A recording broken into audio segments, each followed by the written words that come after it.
आगे मैंने 5वें सेमेस्टर में पढ़ा था data analysis, mobile app development, operating system, data communication and computer networks, numerical computing.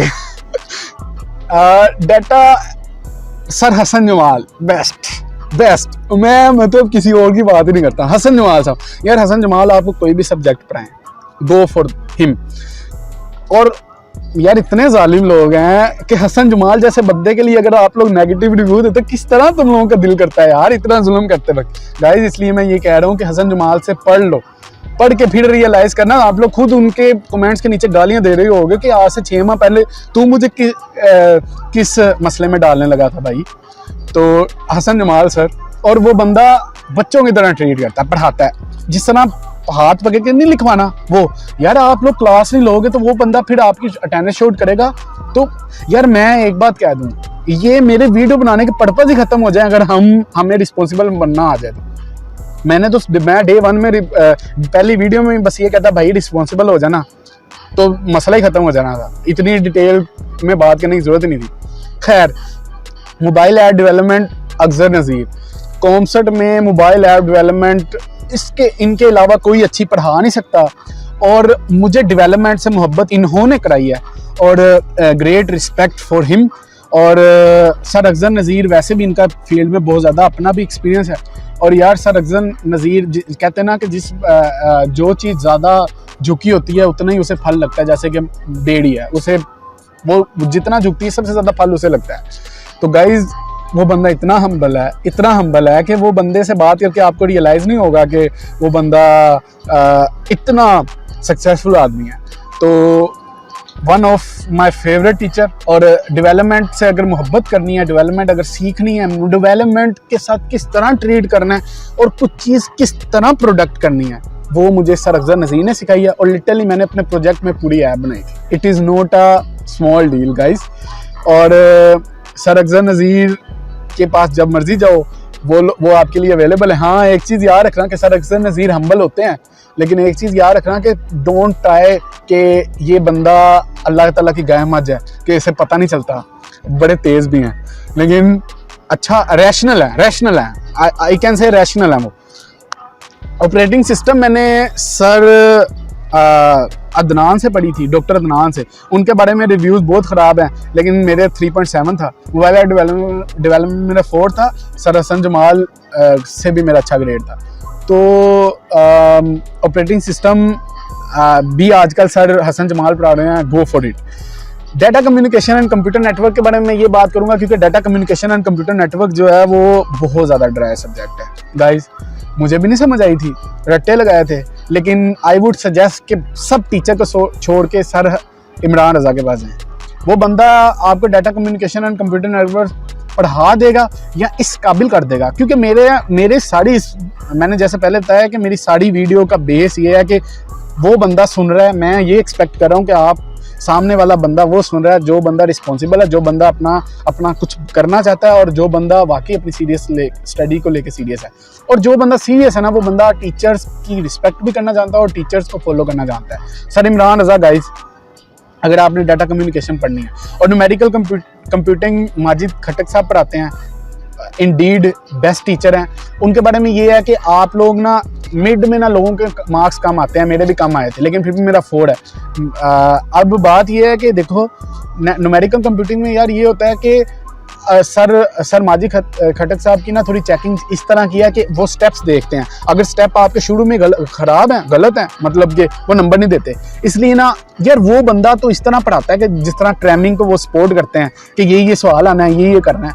तो यार न्यूमेरिकल कंप्यूटिंग में सिर्फ कॉन्सेप्ट ना लेके जाइएगा। मैं भी मिड में कॉन्सेप्ट लेके गया था, मैंने कहा क्वेश्चन आएगा कर लेंगे भाई, प्रैक्टिस करना, हर स्टेप देखना, उनकी हर बात को फॉलो करना। और हाँ, इधर एक टिप भी देता जाऊँ कि न्यूमेरिकल कंप्यूटिंग के लेक्चर में कैलकुलेटर लेके जाना और आगे बैठना और सर जब कैलकुलेशन कराएं तो ऊंचा बोलना, बाकी आगे समझ आ रहा। हाँ अच्छा, 5वें सेमेस्टर में ना आप लोगों के पास एक और चीज़ आ जाती है कि whether you want to choose elective. तो इलेक्टिव के यार एंड पे बात करते हैं। लेकिन फर्स्ट सेमेस्टर में हमारी बार जो आई थी चॉइस, वो आई थी मोबाइल ऐप डेवलपमेंट की, कंप्यूटर विजन की और data warehouse and data management की। खैर आप बाद में बात करते हैं।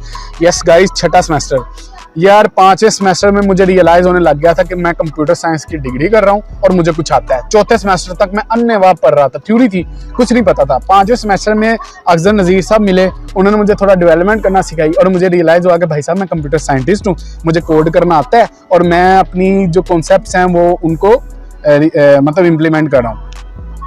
6ठे सेमेस्टर में मैंने पढ़ा theory of automata, digital image processing, web development और मशीन लर्निंग और आर्टिफिशियल इंटेलिजेंस। गाइज यहाँ एक और बात करूँ कि मैं मारूख सलीम आपको कोई भी सब्जेक्ट पढ़ाए, गो फॉर इट। मैं मारूख सलीम, मुझे थ्योरी ऑफ ऑटोमेटा मैं मारूख सलीम ने पढ़ाई है और मुझे थ्योरी ऑफ ऑटोमेटा बहुत अच्छी आती है और मैंने अपने बाद से भी लोगों को पढ़ाई भी। Theory of automata is the pre requisition of compiler construction. Guys मैं आपको ये सजेस्ट करता हूँ कि आप देखो रिव्यू लेने का क्या फ़ायदे हैं। जो बंदा वाकई कुछ करना चाहता है और जिस बंदे को वाकई रैशनली रिव्यू लेने आते हैं ना, बंदा टीचर्स के ले यार। एटलीस्ट मैं कहता हूँ कि मैं इस चीज़ को यहाँ तक टीचर्स को रिव्यू लेने की यहाँ तक सपोर्ट करता हूँ कि एटलीस्ट आपको ये पता चल जाता है कि मैंने फलां टीचर को किस तरह डील करना, बस इससे ज़्यादा कुछ नहीं, इससे ज़्यादा कुछ नहीं।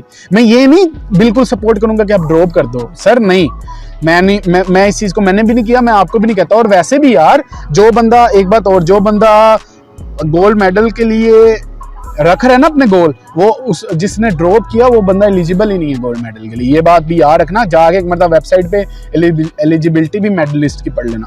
थ्योरी ऑफ ऑटोमेटा मैंने उनसे पढ़ी थी। देखो अब सब्जेक्ट के ये फायदे होते हैं कि थ्योरी ऑफ ऑटोमेटा जिसे आती है उसके लिए कंपाइलर कंस्ट्रक्शन आसान हो जाती है। और जो आप सीनियर से पूछेंगे भी कि यार पूरी कंप्यूटर साइंस डिग्री में सबसे ज़्यादा मुश्किल सब्जेक्ट कौन सा है, हर बंदे के डिफरेंट आएंगे, लेकिन कंपाइलर कंस्ट्रक्शन के लिए लोग कहेंगे हाँ ये एक मुश्किल सब्जेक्ट है। तो उसकी pre requisition theory of automata जिसने वो नहीं ना पढ़ी, उसके लिए तो बहुत ज़्यादा मुश्किल होने वाली है कंपाइलर कंस्ट्रक्शन। फिर उसके बाद ये मेरा इलेक्टिव था डिजिटल इमेज प्रोसेसिंग, मैंने उसामा बाजवा साहब से पढ़ा था, वो मेरे FYP सुपरवाइज़र भी थे। और फिर उसके बाद वेब टेक्नोलॉजी मैंने डॉक्टर सर शुजा अकबर से पढ़ी थी, लेकिन मैं आपको सजेस्ट करूँगा गाइस के go for sir Usman Akram, best teacher. Machine learning मैंने डॉक्टर अल्लाह बख्श सरगानो से पढ़ी थी अगेन, लेकिन मैं मशीन लर्निंग के लिए आपको डॉक्टर अल्लाह बख्श सरगानो ही सजेस्ट करता हूँ।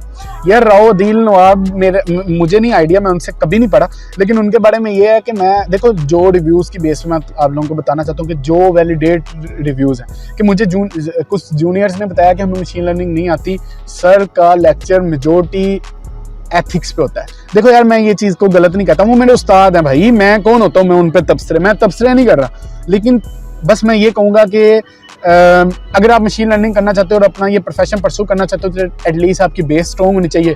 तो आप ये चीज़ स्विच कर सकते हो कि कौन से बंदे के पास मेरी मशीन लर्निंग ज़्यादा अच्छी पॉलिश हो सकती है। अल्लाह बख्श सरगानो के पास बहुत एक्सपीरियंस है, वो आज भी काम कर रहे हैं, आजकल तो मेरे ख्याल से अब्रॉड भी गए हुए हैं इसी सिलसिले में, तो you should go for machine learning. Artificial intelligence मैंने डॉक्टर ज़ीशान गिलानी से पढ़ी थी। यार मैं डॉक्टर ज़ीशान गिलानी के बारे में एक और बात बताऊं कि वो बहुत नॉलेजेबल इंसान है, लेकिन ये है कि बड़े चिल इंसान है। तो लोग ज़्यादा ना इसलिए कहते हैं कि मतलब reviews about doctor Zeeshan Gilani चौका ये वो चिल ये वो, लेकिन उस बंदे से अगर सीखना चाहो तो वो बंदा आपको नंबर देगा। नंबर तो खैर वो देता है, वो 3 से बिलो देते भी नहीं है, लेकिन डॉक्टर ज़ीशान गिलानी से अगर आप लोगों ने सीखना है ना तो वो सीखने के लिए बहुत एक अच्छा सोर्स है डॉक्टर ज़ीशान गिलानी, जिसने मशीन लर्निंग भी सीखनी है। Artificial intelligence ma'am Atifa Athar भी पढ़ाती हैं, डॉक्टर वजाहत काजी भी पढ़ाते हैं। मैं ये कहूँगा कि डॉक्टर वजाहत काजी की भी पढ़ लें। यार डॉक्टर वजाहत काजी भी कम्पिटेंट इंसान है, डॉक्टर ज़ीशान गिलानी भी कम्पिटेंट इंसान है, मैम आतिफा अतहर भी कम्पिटेंट इंसान है। देखो यार मैम आतिफा अतहर से मैं एक सब्जेक्ट भी पढ़ा हूँ, मैंने उनके साथ एक रिसर्च पेपर भी थोड़ी देर लिखा, वो खैर एक अलग टॉपिक है। यार मैम आतिफा अतहर जो है ना वो कभी भी ज़्यादती नहीं करेंगे किसी बंदे पे जो काम करने वाला होगा। यार मैंने उनको ना लोगों को बहुत ज़्यादा लिवरेज देते देखा है, ठीक है। वो सिर्फ और सिर्फ अगर आपको उड़ाती हैं ना तो वो आपकी अटेंडेंस पे उड़ाएंगी, या ज़्यादा से ज़्यादा होगा कि एक बंदा बिल्कुल नॉन सीरियस है, यहाँ उसने क्लास ही अटेंड नहीं की तो वो ऑब्वियसली अटेंडेंस की बेस पे ही होगा। तो वो उसके अलावा बिल्कुल ज़्यादती नहीं करती। ये बच्चे ज़्यादती करते हैं जो कॉन्सेप्ट हेल्प डेस्क में जाके उनकी बारे में यार बातें करते हैं कि वो इस तरह और सारा कुछ, ऐसा नहीं। और ये मैं अपना पर्सनल एक्सपीरियंस बता रहा हूँ। हाँ, उनकी कह लो कि मैंने उनसे कंप्यूटेशन इंटेलिजेंस पढ़ी थी और मेरा क्लास में हाईएस्ट CGPA था और वो 3.3 था GPA। तो मार्किंग उनकी टफ हो सकती है लेकिन फेल नहीं करती और अच्छा ग्रेड भी देती थी, 3 अबव दे देती हैं आप थोड़ी सी एफर्ट करो तो। हाँ, एक बात ये कि वो उन लोगों में से एक है कि जिन लोगों का वाकई कोई एक विजन होता है कि हमने अपने स्टूडेंट्स को साथ लेके चलना और हमने अपने स्टूडेंट्स को पुश करना है, वो उन लोगों में से एक हैं। तो आप लोग आप अपना डिसीजन खुद लोगे, अल्लाह ताला ने अक्ल भी दी है।